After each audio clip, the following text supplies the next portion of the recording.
আখিরাতের জিন্দেগি চাই। যেন নবীজি আমার বলছেন, শোনো ও আমার উম্মত, দুনিয়াতে যতদিন বাঁচবে, যতদিন দুনিয়াতে থাকবে, আল্লাহর ইবাদত করে করে দুনিয়া থেকে বিদায় নিবে।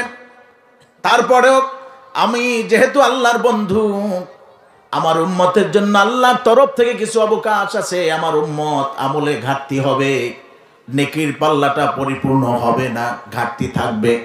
কিন্তু আমার উম্মতের জন্য আল্লাহ পাক রব্বুল আলামিন একটা অপশন রেখেছেন, যেটা অন্য কোনো উম্মতের জন্য রাখা হয় নাই। আমার উম্মত মারা যাবে অল্প নেকি নিয়া, হাসরের ময়দানে রবের সামনে দাঁড়াবে উহুদ পাহাড় সমপরিমাণ নেকি লইয়া।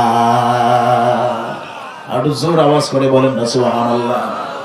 সাহাবীরা অবাক দৃষ্টিতে নবীজির দিকে তাকায় রইলেন। নবীজি বললেন, হ্যাঁ শোনো, আমার উম্মতের জন্য অপশন হলো, আমার উম্মত মারা যাবে, আমল নামা সব বন্ধ হয়ে গেল, তিনটা আমলের দরজা আল্লাহ খোলা রাখবেন কিয়ামত পর্যন্ত।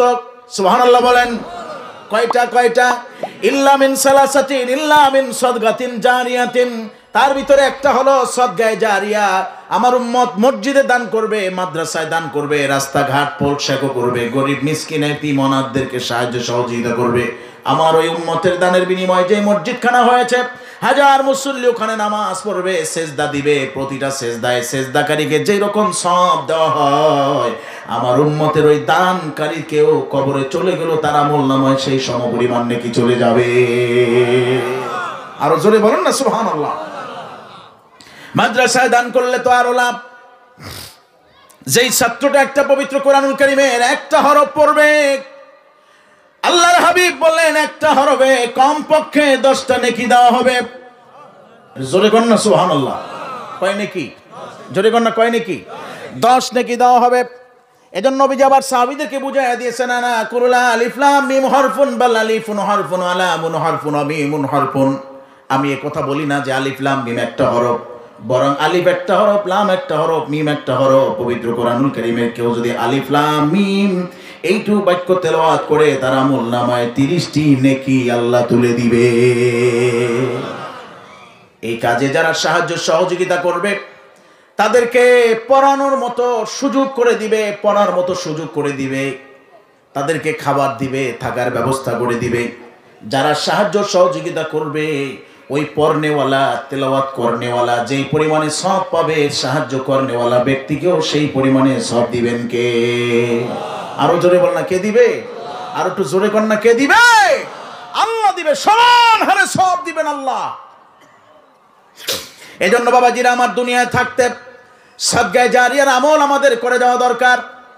আজকে এখানে যারা আছেন, অনেকের মা নাই, অনেকের বাবা নাই, অনেকের দাদা দাদি দুনিয়া থেকে বিদায় নিয়ে চলে গেছেন। রে বাবা, তোমাকেও আমাকেও একদিন এই দুনিয়া ছাড়তে হবে, যাইতে হবে অন্ধকার কবরে, এমন একটা ঘরে যেখানে কোনো বাতি নাই, সাথী নাই, আলো নাই, বিছানা নাই, বন্ধু নাই, বান্ধব নাই, এমনকি প্রাণের স্ত্রী যাকে তুমি সব সময় পাশে রাখতে চাও, সেই স্ত্রী পর্যন্ত কবরে যাবে না। একাকী শূন্য একলা যাইতে হবে কবরে। কথা বলেন ঠিক না বেঠিক? আরো জোরে বলেন না ঠিক না বেঠিক? তোমার আমার কল্পনা যেরকম, ঠিক সেই রকমই যারা আজকে চলে গেছে, তারা ওখানে অবস্থায়, ওই অবস্থায় আছে। চাই সে তোমার মা হোক, তোমার বাবা হোক, তোমার আত্মীয় স্বজনের মধ্য থেকে কেউ না কেউ ওখানে পড়ে আছে।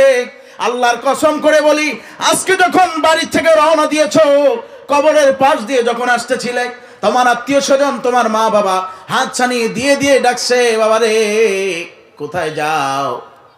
মাহফিলে যাও বুঝি? মাহফিলে যাও বুঝি?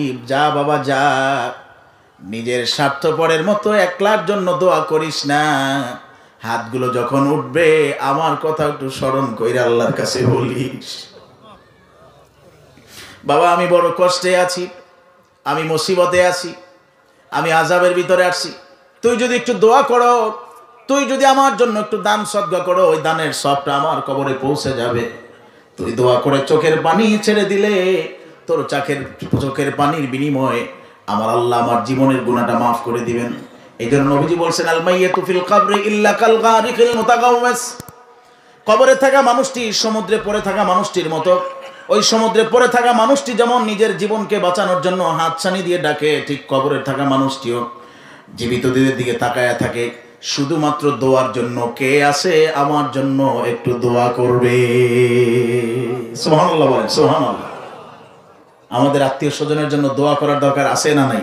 কে কে করতে চান একটু হাত তুলে দেখান। নারায়ে তাকবীর, নারায়ে তাকবীর।